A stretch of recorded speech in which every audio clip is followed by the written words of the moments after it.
The 417 Gamers is a group of board, tabletop, and card gamers in the 417 area code. This is the podcast. Welcome to the 417 Gamer Podcast, episode 24, Expansion Edition. In the 4, Andrea and I talk about 4 things we're looking forward to in the 417 area. The Nixa citywide garage sale, Scallions at OTC, SpaCon, and Extremicon. In the 1, we review the city-building game Cities, published by DeVere Games, designed by Steve Finn and Phil Walker-Harding. And in the 7, we get Carl back from Metagames Limited, and he sits down for the questions of 7. Let's get on with the show. The 4 in the 417 Gamer Podcast are 4 things that we're looking forward to in the 417 area. Andrea, what are you looking forward to? Well, this weekend, the weekend of the 20th, is the Nixa citywide garage sale. Squeaky squeak. Thank you, Barry Dog. Where there's a lot of good stuff. And there probably going to be some good board games down there, too. You say that. I do say that. That's just a way to get me out, so I'll go to a garage sale with you.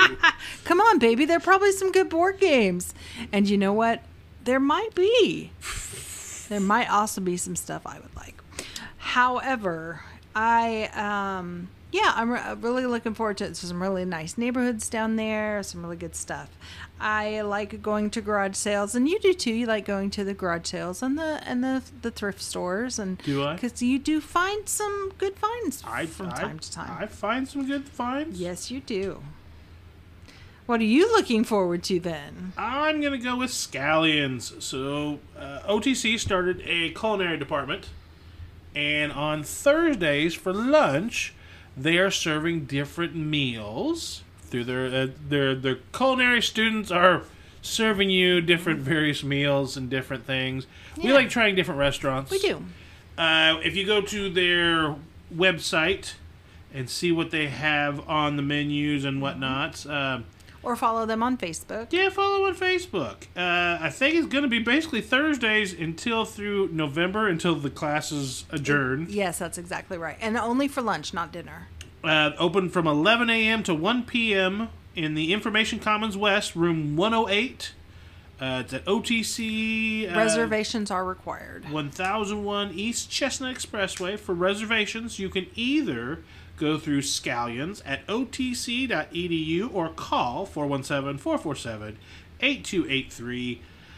Looking at their initial menu, they've got baked stuffed shrimp with blue crab, pecan-crusted mahi-mahi, grilled lamb chops, gnocchi with wild mushroom and peas, grilled beef sandwich Santa Fe, sliced cast iron seared strip steak, Scallions burger, and the student special. Are we going to be adventurous enough to ask what the student special is? Yeah, that's probably the person who is excelling in the class, top of the class, I'm sure. Yeah, let's see what they're doing. So that's what I'm looking forward to. What about you? Well, just slightly outside the 417 area is SpaCon, September 20th through the 22nd in Hot Springs, Arkansas. This convention is a typical Comic-Con convention, and it has really grown over the past several years, from just a few hundred people to several thousand. I went the first year and the second year and the third year, and we're not going to make it this year because we've got wedding preparations that we're doing. However, I do recommend, if anyone's looking for a convention to go to this weekend, SpaCon in Hot Springs, Arkansas. I'm not sure if this is in the 417 area or just slightly outside as well, but I'm talking about Extremicon. Yes. Extremicon takes place in St. Roberts, Missouri, at the St. Robert Community Center. This is taking place September 28th through the 29th. It's ran by some friends that we get to see about every year at Tremendicon. Yes. I think for like 2 or 3 years straight, we've had a booth sitting right next to them. Yeah. We even conned them into playing some games with us. And they were pretty good at it. Yeah, they were. It was a good time. So Extremicon is a Oh, it's an all-encompassing Comic-Con up in the St. Roberts area. Yeah. They've got comics, they've got board games, they've got cosplay, they've got some guests coming in to sign some stuff, and maybe some panels. They're doing a pet costume contest. Nice. To raise money for the local shelter.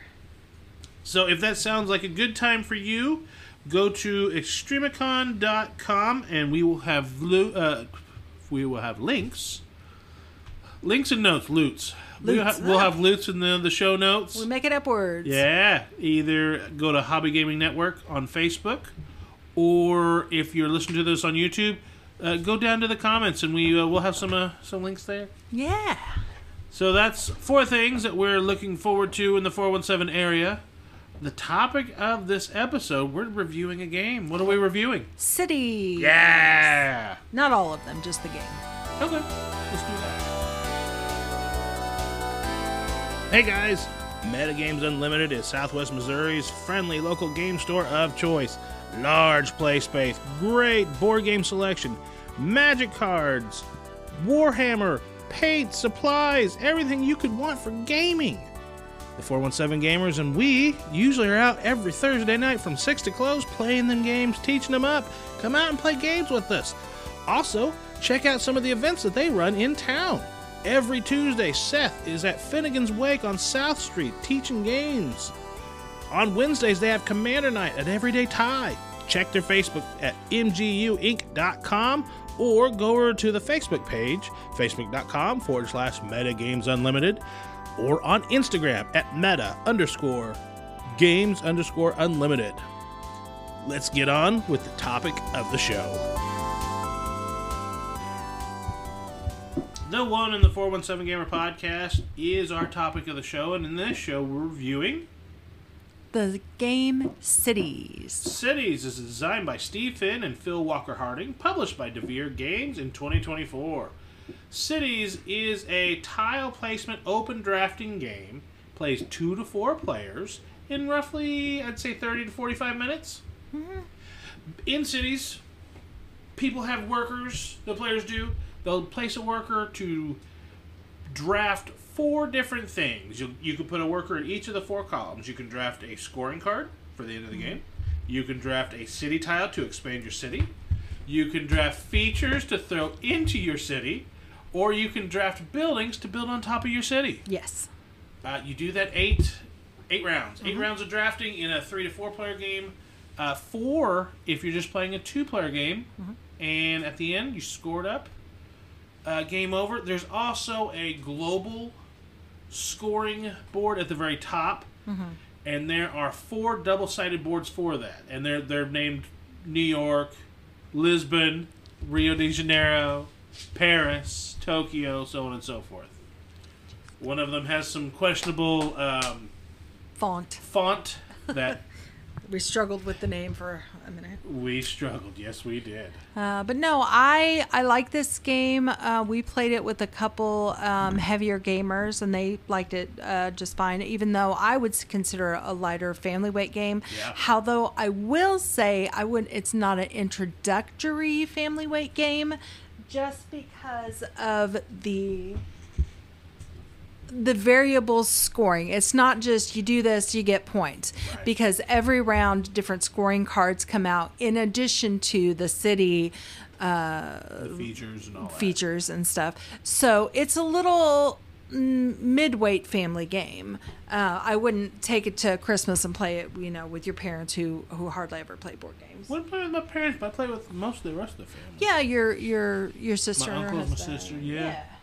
So, when we review a game, we review most games with 5 criteria. We look at presentation. How does it look on the shelf as far as box art and all that stuff?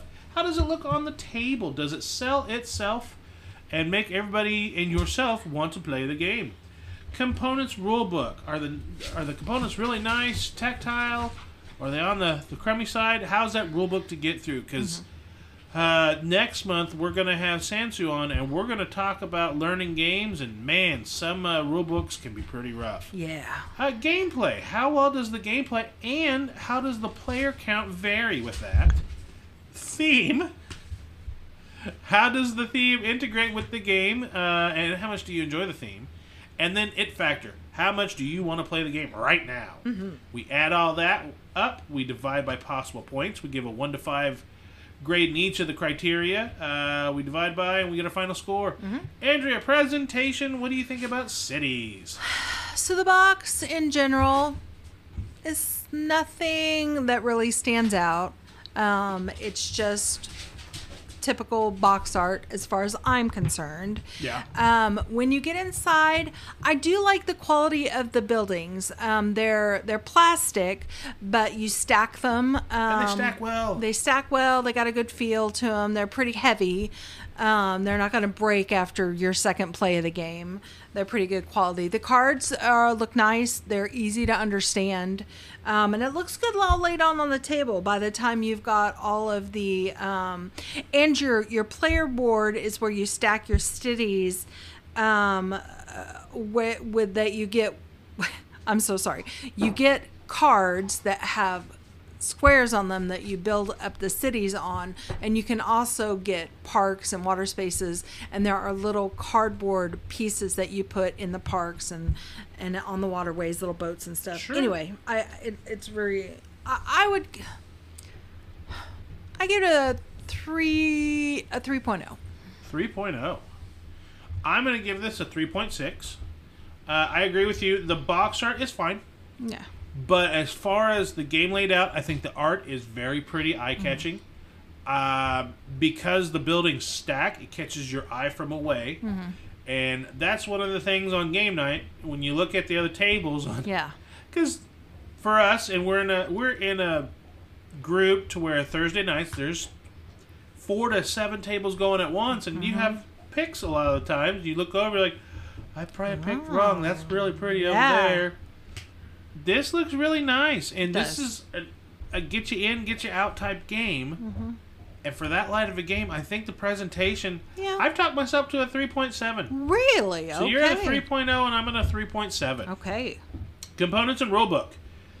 The card quality is very nice. The player boards, or the tiles that you put together for your city, are really nice. Yeah. The buildings stack, and they stay stacked unless you knock them over. I mean... Yeah. Just... smack the table, and I didn't have any problem with that. But no, I didn't. If I either. reached over for my drink over the top of them and knocked them over, sure, nothing's going to stand up to that. Yes. And they do crumble. But, so, I like the art. And I read the rule book on this one. The rule book was pretty easy to get through. That is the opposite of a previous DeVere game earlier. And I hate to keep on, beating that dead sandworm, so... This rulebook was easy to get through. Yeah. Also played or watched a playthrough video on my lunch at work. It basically basically conveyed exactly what I read. And I didn't have any trouble when you did the teach. It was very... there was a lot going on there, but it was easy to understand. It made sense. It flowed well. Yeah. So components and rulebook, I'm going to give this a 3.8. Really? Yeah. I'll give it a 3.5. Yeah, 3.5. Yeah, components and rulebook, I mean, the rulebook is really good. Components are nice. Yeah. Also, this is like a $30 game. There's a lot there for $30, honestly. Yeah. So that's why what I said was that, 3.8? That brings us to gameplay. This is an open drafting, tile laying, kind of set collection-ish. It's you're grabbing your end-of-game scoring card, so that's going to be what you're going to try and collect. Right. Also, the features, they score in different regions. So you have features that will either be built in parks, or will be built in the water, or they might potentially be built over the top of your building sections. Yeah. There's a wild that you can change a color. Sure. So and then the building pieces, they have to go on their colors unless you grab that wild you just alluded to. And when you grabbing those are just a lot of times to satisfy your scoring cards that you're drafting and the global scores that the city's asking for. Yeah. Like, I think Rio de Janeiro said that it wanted 4 yellow buildings next to water spaces Yeah. First, and then it's descending points. There's like 3 spots, and whoever does it first gets the biggest amount of points. Yeah, like 7 points, 4 points, 1 point, something like that. So, and then I've played it at. No, we played it at 2 for about 3 or 4 rounds, and then we put it away when the. Yeah. So we played it at 2, 3, and 4. Yeah. I think 2 is fine, and I think 3 and 4 is where I like this the best. Sure. So gameplay-wise, I'm going to put this at a 3.6. Okay, I'm going to go 3.25 just because, like I alluded to earlier, it is somewhere between light family weight and mid-weight. Yeah. It's a little bit much for what I think the category it should fit in. Really? Yeah. Okay. But that doesn't make it bad. It's just an awkward fit. That brings us to theme. How well does it integrate its theme into its gameplay and all that stuff? The theme is you're building a city, or you're building a neighborhood in the city. Right. So you're building a neighborhood inside the city of New York, Rio, Lisbon, Tokyo, Paris, whatever. And each city has scoring that's kind of makes sense for what it wants. Like New York, you're trying to make different parks. Well, actually, first person to build the biggest park. A park of 7 spaces or bigger gets points. Yeah. And then New York also, if you can build 2 columns or rows of 6 spaces of building spaces, whether you put buildings on them or not, those score. Yeah. And then I forget what the last one was in New York, but there's another one in there. And then Rio is similar but different. Rio was like, you want a water space that's at least 7 spaces or bigger. And then you want yellow buildings next to water spaces and stuff like that. So, really enjoyed the different cities and what they offer. And as far as a Euro-style drafting game like this, theme-wise, I think it's kind of where it should be. And I'm going to put this at a 3.6 as well. I'm going to give it a 3.75. I think, like I said, the teach made sense to me because of the theme. You know, you've got a card you're trying to match, have 3 red buildings of at least a height of 2 or something. I thought I really liked that when you can follow along with that. So. And then that finally brings us to it factor on how much do you want to play this game right now. Yeah. I'm actually higher than I thought I was going to be. Yeah. I played this game 4 times last week, and after 4 times, I'm like, for a lighter game like this, I was talking to you, I was like, I don't know that we need to keep it, because we played it 4 times. You said that, and I was surprised. And then we've not played it for 3 days, and I really want to play it. Yeah, I was. So when you said you were like, should we keep or not? I was like, I thought it was a for sure keep. I've got it at a 4.2. Really? Yeah, I really like it, and I really want to play it right now.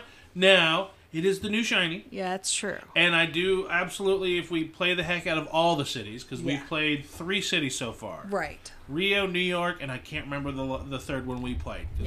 We'd already played the base cities, and then it was time to play other stuff. Yeah. It factor for you? I'm going to go 3.75. If I had... looking at our shelf and you're like, which one should we play? I'm not sure being my number 1 pick, but it wouldn't be my bottom for sure. Gotcha. So, in review, Andrea, 4 cities. Presentation-wise, you were at a 3. I was at a 3.7. Components rulebook, you're at a 3.5. I'm at a 3. I bumped it up to a 3.8. I think I had originally said like 3.6, and I was like, I talked myself into more. Gameplay, you were at 3.25. I was at 3.6. Theme, you were at 3.75. I was at a 3.6 once again. It factor, you were at a 3.75. I was at a 4.2 because I really want to play this game. That gave us, take the total, divide by the possible 25 points. Andrea, your final score for cities is 69 points. And for me, rounded it up, I'm at 76. Nice. That is not where I thought we would be, so that's interesting to me. Yeah. That city's designed by Steve Finn and Phil Walker Harding, published by DeVere Games. I say play it. Yeah. Absolutely. But I like it, and I don't know that it's going to be one of my favorite games, but you know what? We should get Carl back on here in the next segment and find out what his favorite games are. Let's ask him. All right. You're listening to the 417Gamer podcast, and there's multiple ways to follow us. You can follow us through the Libsyn website at hobbygamingnetwork.libsyn.com. Follow us on Spotify. Search Hobby Gaming Network or 417Gamer Podcast. Find us there. On Instagram, we are Hobby Gaming Network. On YouTube, follow us with the 417Gamer channel. And, of course, if you'd like to direct any show notes and any comments to us, facebook.com/Hobby Gaming Network. Let's get back on with the 7. In the 7, we like to do 7 things in a given category. Last month, we ran Seth through... He was our guinea pig. He did the 7 questions for a guest. Carl, good luck! Carl's joining us back from the previous episode. And, Carl, what is the earliest game you remember playing, and what was your first game in the hobby? So, the early, I don't know. I mean, obviously, there were kid games that I played, but the first game that I really remember playing that I loved was at my babysitter's house, and I know it would have had to been when I was 5 years old or 6, because I didn't, but it was Millborn. Yeah. Well, we played that all the time. And I played Candyland and stuff, but that didn't make an impression like Millborn did. So, I still have a soft spot in my heart for that game. Yeah, I have some family that still likes to play Millborn every now and again. So, what was your first game in the hobby? If you want to get into true hobby games, probably it was probably BattleTech. Yeah. Because I remember I tried when I was younger. I have a distinct memory of going through Toys R Us and trying to get my mom to buy me Shogun because it was sitting there in between Axis and Allies and Fortress America, and I think at the time it was $20 or $30. I think it was $30 game, and my mom was like, "There is no way I'm spending $30 on a board game," and I mentioned that to her occasionally when she comes in and sees games that are $100 to $150. But I was never able to buy those. When I turned 16 and we would sneak out of town, and for us sneaking out of town and doing something fun was driving to Springfield, going to Walden Books and looking through their role-playing games. Yeah. And then we... You rebel. Yeah. But that, we had seen BattleTech, but nobody ever bought it. Well, it's oh, I've got a little money now. We're going to buy this box. And we took it. We took it back. And I think me and a couple friends spent a whole weekend. And I use the term playing loosely because we were probably playing wrong. But we had a lot of fun with that. Good. And Nice. that was probably my first, what I would call more in the hobby line of games. So, Sure. Question number 2. What color do you prefer to play as if given the choice? if it's available, orange. But a lot of times that's not. Mm-hmm. But, and then, I'll take black, but I'm really not picky when it comes to colors. Yeah. Question number 3. What is your favorite gaming convention? Moon City Con, duh. Not War Machine? That was my convention, and Exactly. it's now Warfare Weekend, Is which I basically bequeathed it to a friend who changed a little bit of the identity and changed some stuff. I don't get to go to it as much as I want to. Honestly, if I was going to pick a gaming convention I'm going to go to, it's probably either going to be Gen Con, but probably more than likely Adepticon, because I'm a miniature gamer mostly at heart, and that is the miniature game convention to go to. Gotcha. But if you want bang for your buck, and if I had a lot of bucks these days, I would probably go to Gen Con, but it's the most, it's just almost priced me out of wanting to go anymore. Do you prefer to play solo, 2-player, or multiplayer games? And which one do you actually get to play? I get to play 2-player games more often than not, just because my wife, and I can sit at home and play. I don't get to play all the 2-player games I want to play because she has a different mindset of what she will play. Sure. I like multiplayer games. They need to be competitive as opposed to co-op typically, just because I don't know, when you work at a game store, you end up developing a really thick skin. And when you play with the people that I've played with a lot, you end up really enjoying Take That game. So you want these multiplayer games where you can just rail somebody and laugh about it. I don't know what you're talking about. But I mean, like, if you find a group of people that you can play like that, they're the best games. But I know, like, a lot of people, or if you like watch Rado online, it's like those type of games are just like an anathema to them. And it's like, but it's the most fun, like, if you have the group and nobody gets upset and everybody's expecting it. It's the best. I agree if you get the right set of people. Man, if you get the wrong set of people, though... Oh, it's terrible.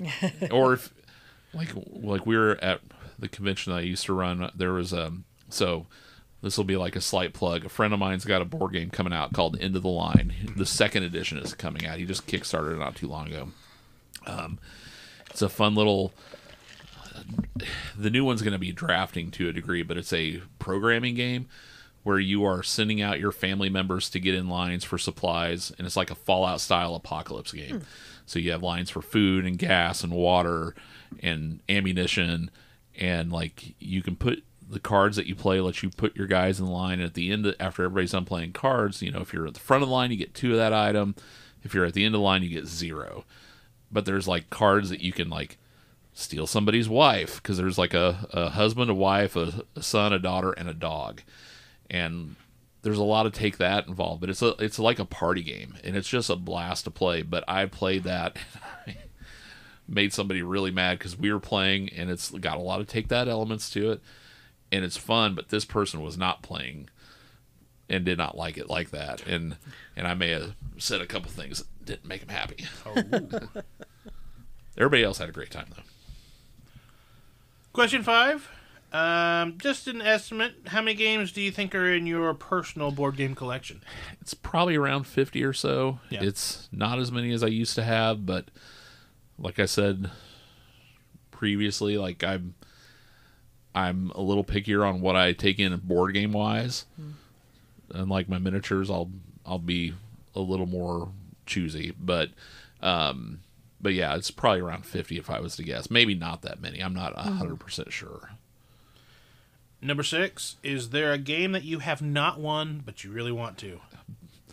Battlestar Galactica. And that's just because, again, with our group of people that play that, I am the Cylon no matter what. And you get airlocked. I get targeted immediately. And so even the brig. Even trying to play around it is tough, but it's like we just laugh about it and go about our way. But it's like that's Battlestar's probably in my top 5 games list, just because I like the show. I love the theme. The board game is amazing, and yeah, it's just I'm the Cylon, so I never get to win. And question 7: what is one piece of advice you'd give yourself as you were just getting into the hobby? I will put this with a caveat. Yeah. Ignore expansions. I've come to find that most expansions are not great, and they end up just adding. It's like most game companies end up beating a dead horse. Now there are some that are fantastic. Oh yeah. But you have to do a lot of research. Like it's like I tell people, like Carcassonne. Carcassonne is one of those games that I will still play. I enjoy playing Carcassonne. If they have a billion expansions with it, I don't want to play it. Yeah. If they've got the first 2, those 2 I think are pretty important to the game. And past that, I don't think that the rest of them are all that great. I mean, some of them are fun and some of them are good. Some of them are just boring or not my cup of tea. And I think the whole expansion, I don't want to say hatred, but made me wake up was Kickstarter. It's like I buy a couple games that I think I'm going to like, and you end up with, they send you this giant box of stuff, and 80% of it you never touch or even look at. And you realize pretty quick that it's like, oh, this stuff looks cool, but it doesn't actually do anything for me. So I've learned to be very conservative when it comes to expansions anymore. I think the only games that I've been excited about adding expansions to in the past 5 years or so are probably like Raiders of the North Sea and Architects of the West Kingdom. Just because it seems like those expansions actually add stuff to the game that is important, and they're games I really like too. So nice. So you've been the second person to answer the question 7. Now, what are your 7 favorite games? And I open it up to you to being all tabletop. So you can include card, miniature, board game, whatever you want. Okay. That may change a couple things because I made a list of mostly board games. If you want to just go board games, that's fine. But I know your experience. You've played tabletop role playing. You've played Magic. You've played tons of CCGs. And Raw Deal, the card game. I gave you. I kept 3 decks and I gave the rest to you because you might actually get it played, and I was sitting on it forever. And that's I don't. Out of all the games, I'll just say out of card games, the 2 that I'll even put 3 up there. I'll do like some small categories, and they don't have to be in any order. Just go through 7. I don't want to waste my 7 picks though. Okay, I'm gonna start at number 1. Uh-huh. My favorite game right now, and it's because I have a really nice copy of this game, is Crokinole. Yeah. And I just it's a game that I can play constantly, and I love it. I love dexterity games. And it is and I think that has a lot to do with just I grew up and we played with a carom board when I was a kid, and whenever it rained outside, that was the thing you fought over in school, was who got to play on the carom board. Yeah. And it had a Crokinole board on it. Who knew? We had no clue what it was. Yeah. And we just played caroms like pool basically, and Crokinole is real close to that.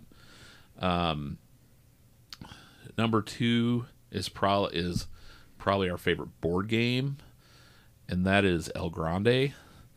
And I think again that goes back to we like games that have a little bit of take that to it, and that game has a lot of it. Yeah, situationally, and if you play right, you can get yourself out of being hosed. Yeah. When somebody plays those mean cards, and now they have to go hit somebody else that they didn't even mean to. But no, it's fun, and I've seen people get frustrated with it, but it's a game that you can play take that, and we just laugh at each other when we play it. But it's great. I'm gonna, just because I mentioned it too, Raiders of the North Sea. I bought Shipwrights first, and I actually had to order it in from New Zealand because I was enamored with the art and the gameplay that I saw. But then Raiders came out I think right after that. Yeah. And I ordered that one too, and ended up falling in love with that game. And that's one of my favorites. You became a Shemfields fan. Yeah, no, absolutely. Although I will admit that I haven't bought any of the South Tigris stuff yet. Well, Ben in our group, he loves it. Yeah, it's a lot more of a game, and it's harder to, again, with certain people, it's real easy for me to show somebody how to play and play Raiders. Yeah. Where the South Tigris stuff, even just reading the rules, it's going to take a lot more to explain.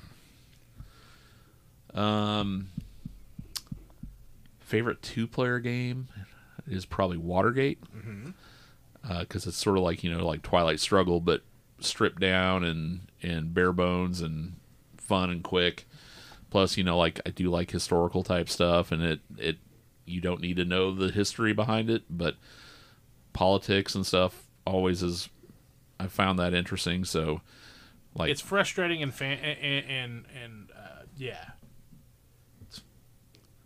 keeps your interest really well. But not on the list, but I still like other political games. And I say there was the game that it was a Matt Leacock game, the Obama versus McCain.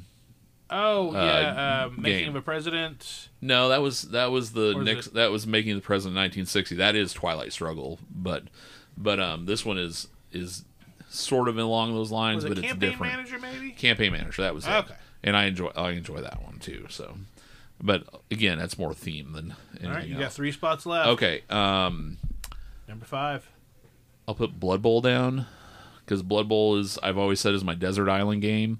That if I had to pick one game that I would always have people to play with, and it's going to be that. It's a miniature game. It is definitely not for everybody because it is even though it's a football game and it's a sports game, you have to understand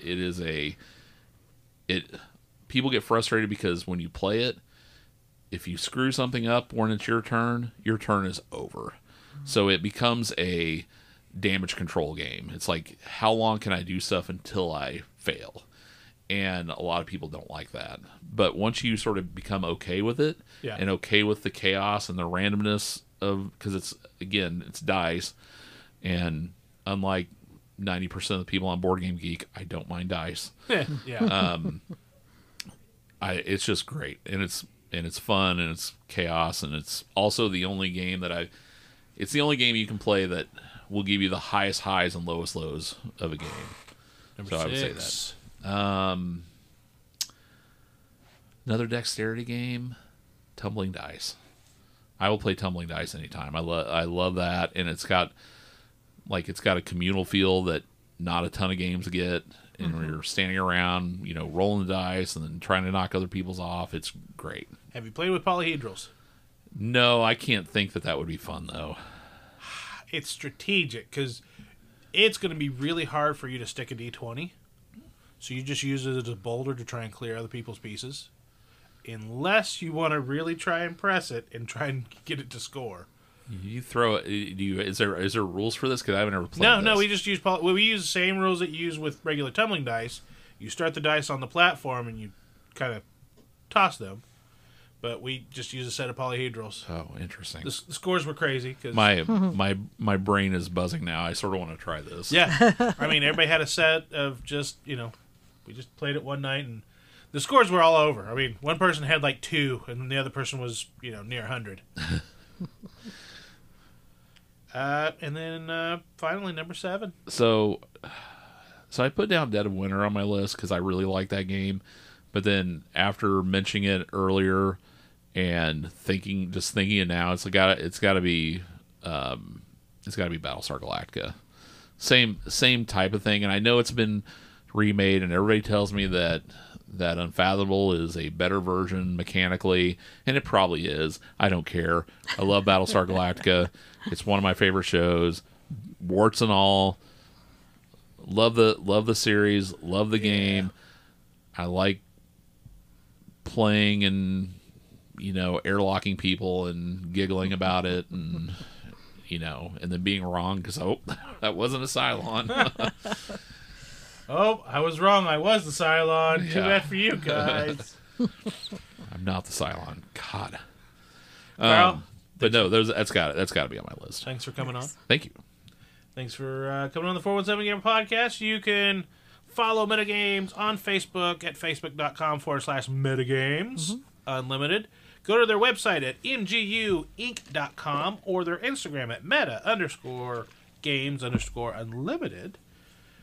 Carl, we'll see you at the game store. Until then, goodbye. Bye. The 417 Gamer podcast is created and recorded by Rick Bagwell and Andrea Smith. The music we use for our intro, Kind, Gentle, Beautiful Person, and our outro, Making It for Lost Time, was created by Origami Reptico. For links to the music and our show notes and to any of our guest info, head over to our Facebook page at facebook.com/Hobby Gaming Network. And until the next episode, keep gaming in the 417.